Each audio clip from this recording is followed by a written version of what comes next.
لیکن اپنے ضمیر کی اس آواز پر لبیک کہہ کر وہ اپنی چدراہٹ اور دنیاوی ٹھاٹ باٹ کی قربانی نہیں دے سکتا تھا، لہٰذا وہ واقعی مشکل میں تھا۔ اپنی مشکل کا حال اسے کسی درمیانی راہ میں نظر آتا تھا۔ چنانچہ قریش میں سب سے بڑھ کر اس شخص نے حضور صلی اللہ علیہ وسلم پر کمپرومائز کرنے کے لیے دباؤ ڈالنے کی کوشش کی تھی۔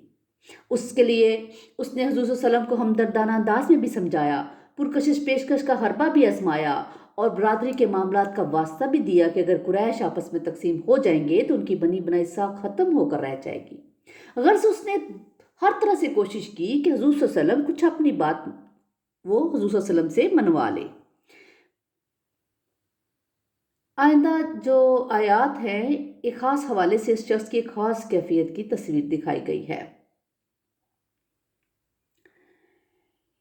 اس کا واقعہ یوں بیان کیا گیا ہے کہ ایک محفل میں قریش کے بڑے بڑے سردار جمع تھے اور زیر بحث موضوع محمد صلی اللہ علیہ وسلم کے بارے میں تھا کہ ہمیں ایک متفقہ موقف اپنانا چاہیے۔ جب ہم میں سے کوئی اسے شاعر، کوئی جادوگر، کوئی کاہن قرار دیتا ہے نعوذ باللہ، تو اسے خود ہمارا موقف کمزور ہو جاتا ہے۔ بحث و مباحثے کے بعد انہوں نے ولید بن مغیرہ کو حضور صلی اللہ علیہ وسلم کے پاس بھیجا کہ وہ جائے اور آپ سے تفصیلی بات چیت کر کے انہیں اپنی حتمی رائے سے آگاہ کرے۔ جب وہ آپ صلی اللہ علیہ وسلم سے ملاقات کر کے واپس آیا تو انہوں نے دیکھا کہ اس کے چہرے کا رنگ بدلا ہوا تھا۔ دراصل حضور صلی اللہ علیہ وسلم سے گفتگو کے بعد وہ پوری طرح قائل ہو چکا تھا کہ آپ واقعی اللہ کے رسول ہیں اور جو کلام آپ پیش کر رہے ہیں وہ بلا شبہ اللہ ہی کا ہے۔ لیکن یہ بات سرداران قریش کے سامنے تسلیم کرنا اسے کسی قیمت پر گوارا نہیں تھا۔ چنانچہ جب انہوں نے اس سے پوچھا کہ کیا محمد صلی اللہ علیہ وسلم کو محض ایک شاعر سمجھے تو اس نے کہا نہیں، ان کا کلام شعر نہیں۔ تو انہوں نے کہا تو پھر کیا ہم اسے کاہن کہہ سکتے ہیں؟ اس نے جواب دیا نہیں، کاہنوں کی قول و کردار کو میں خوب جانتا ہوں، وہ زمانی باتیں کرتے ہیں، جبکہ یہ محمد صلی اللہ علیہ وسلم تو دو ٹوک اور سیدھی بات کرتے ہیں۔ اس پر سرداران قریش نے کہا کہ لو جی یہ تو گیا، اس پر بھی محمد صلی اللہ علیہ وسلم کا جادو چل گیا ہے۔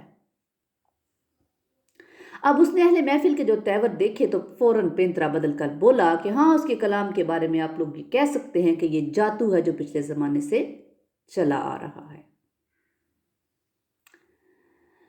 انہو فکر وقدر، اس نے غور کیا اور کچھ اندازہ کیا۔ اس نے سوچا کہ دل کی بات زبان پر لانے یعنی حق کو مان لینے سے کیا ہوگا اور نہ ماننے سے کیا نتیجہ نکلے گا۔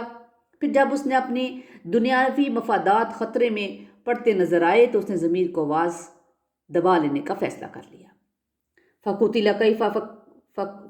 کیف قدر، پس ہلاک ہو جائے اس نے کیسا غلط اندازہ ٹھہرایا۔ یعنی اس اندازے کے مطابق تو حق کو مان لینے میں سراسر نقصان ہی نقصان تھا، لیکن اسے اس حقیقت کا تو اندازہ ہی نہیں تھا کہ اس نے حق کو حق سمجھتے ہوئے ماننے سے انکار کر کے کتنے بڑے گھاٹے کا سودا کیا تھا۔ ثم قتل کیف قدر، پھر ہلاک ہو جائے اس نے کیسا غلط اندازہ ٹھہرایا۔ ثم نظر، پھر اس نے دیکھا، یعنی کچھ دیر توقف کیا اور ایسے ظاہر کیا جیسے وہ کسی گہری سوچ میں ہے۔ ثم عبس وبصر، اور پھر تیوری چڑھائی اور منہ بسورا۔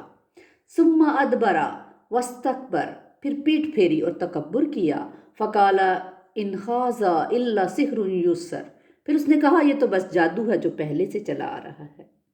ان ھذا الا قول البشر، یہ نہیں ہے مگر انسان کا کلام۔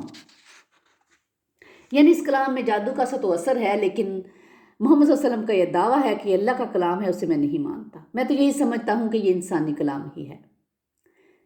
سأصلیہ سقر، میں عنقریب اس سے ڈالوں گا سقر میں یعنی دوزخ میں۔ وما ادراک ما سقر، اور تمہیں کیا معلوم کہ وہ سقر کیا ہے۔ لا تبقی ولا تذر، وہ نہ تو باقی رہنے دے گی اور نہ چھوڑے گی۔ لواحۃ للبشر، انسان کی کھال کو جلسا دینے والی۔ استغفر اللہ استغفر اللہ استغفر اللہ، اللہم انا اعوذ بک من عذاب جہنم واعوذ بک من عذاب النار، آمین۔ علیہ 19، اس پر 19 داروغے مقرر ہیں۔ اس آیت میں دراصل مشرکین کی ان استہزائیہ باتوں کا جواب دیا گیا ہے جو وہ جہنم کے دروغوں کی تعداد کے بارے میں کرتے تھے۔ روایت میں آتا ہے کہ جہنم کے دروغوں کی تعداد کے معاملے کو انہوں نے مذاق بنا لیا تھا اور وہ اپنی محفلوں میں اٹھتے بیٹھتے اس بارے میں طرح طرح کے فکرے کستے رہتے تھے۔ ایک محفل میں ابو جہل نے کہا کہ بھائیو تم نے سن لیا، اس نبی کے خدا کی فوج صرف 19 سپاہیوں پر مشتمل ہے، کیا تم اتنے گئے گزرے ہو کہ تم میں سے 10 10 آدمی مل کر بھی ایک ایک سپاہی سے نمٹ نہ لیں؟ استغفر اللہ۔ ایک زوراور پہلوان جو گویا ہوا کہ ان میں سے 17 کو تو میں اکیلا سنبھالوں گا، باقی 2 سے تم سب مل کر نمٹ لینا۔ غرض وہ لوگ طرح طرح کی باتیں کر کے اللہ کے کلام کا مذاق اڑاتے تھے۔ وَمَا جَعَلْنَا صَحَابَ النَّارِ إِلَّا مَلَائِکَہ، اور ہم نے نہیں مقرر کیے جہنم کے دروگے مگر فرشتے۔ ان لوگوں کو فرشتوں کی طاقت کا اندازہ ہی نہیں ہے، یعنی فرشتوں کی قوتوں کو انسانی قوتوں پر قیاس کرنا ان کی حماقت ہے۔ وَمَا جَعَلْنَا عِدَّتَهُمْ إِلَّا فِتْنَةً لِلَّذِينَ كَفَرُوا، اور ہم نے نہیں ٹھہرائی ان کی یہ تعداد مگر کافروں کی آزمائش کے لیے۔ لِيَسْتَكِنَ الَّذِينَ أُوتُوا الْكِتَابَ، تاکہ جنہیں دی گئی کتاب انہیں یقین آ جائے۔ وَيَزْدَادَ الَّذِينَ آمَنُوا ایمانا، اور جو اہل ایمان ہیں وہ ایمان میں بڑھیں۔ وَلَا يَرْتَابَ الَّذِينَ أُوتُوا الْكِتَابَ وَالْمُؤْمِنُونَ، اور ناشک میں پڑھیں اہل کتاب اور اہل ایمان۔ وَلِيَقُولَ الَّذِينَ فِي قُلُوبِهِم مَّرَضٌ وَالْكَافِرُونَ مَاذَا أَرَادَ اللَّهُ بِهَٰذَا، اور تاکہ کہیں وہ لوگ جن کے دلوں میں روگ ہے اور کفار بھی کہ بھلا اس سے اللہ کی کیا مراد ہے۔ كَذَلِكَ يُضِلُّ اللَّهُ مَن يَشَاءُ وَيَهْدِي مَن يَشَاءُ، اس طرح اللہ گمراہ کر دیتا ہے جس کو چاہتا ہے اور ہدایت دیتا ہے جس کو چاہتا ہے۔ وَمَا يَعْلَمُ جُنُودَ رَبِّكَ إِلَّا هُوَ، اور کوئی نہیں جانتا آپ کے رب کے لشکروں کو سوائے اس کے۔ وَمَا هِيَ إِلَّا ذِكْرَىٰ لِلْبَشَرِ، اور یہ آیت صرف انسانوں کی یاد دہانی کے لیے ہے۔ کَلَّا وَالْقَمَرِ، کیوں نہیں، قسم ہے چاند کی۔ وَاللَّيْلِ إِذَا أَدْبَرَ، اور قسم ہے رات کی جب کہ وہ پیٹھ موڑے، یعنی جب رات رخصت ہو رہی ہو۔ وَالصُّبْحِ إِذَا أَسْفَرَ، اور قسم ہے صبح کی جب وہ روشن ہو جائے۔ إِنَّهَا لِأَحَدِ الْكُبَرِ، یقیناً یہ بہت بڑی باتوں میں سے ایک بات ہے۔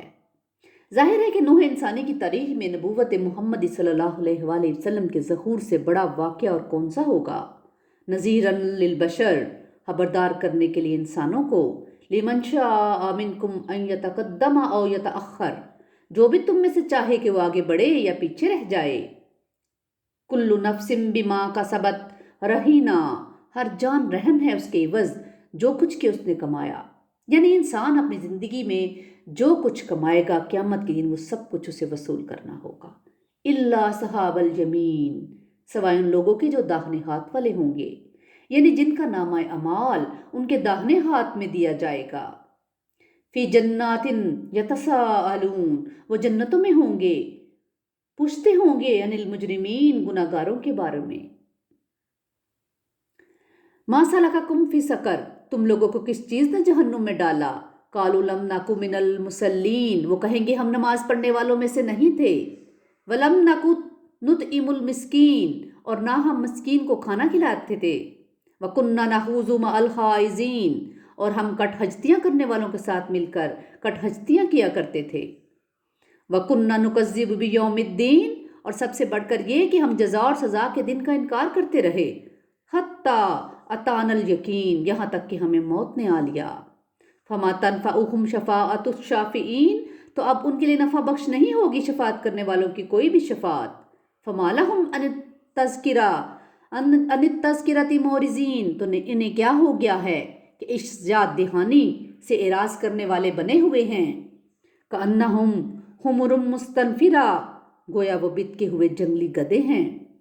فرت من قسورہ، جو شیر سے ڈر کر بھاگ پڑے ہیں۔ یعنی یہ لوگ ایک اللہ، قرآن اور آخرت کے ذکر سے ایسے بھاگتے ہیں جیسے جنگلی گدھے شیر کی آہٹ پا کر جان بچانے کے لیے بھاگتے ہیں۔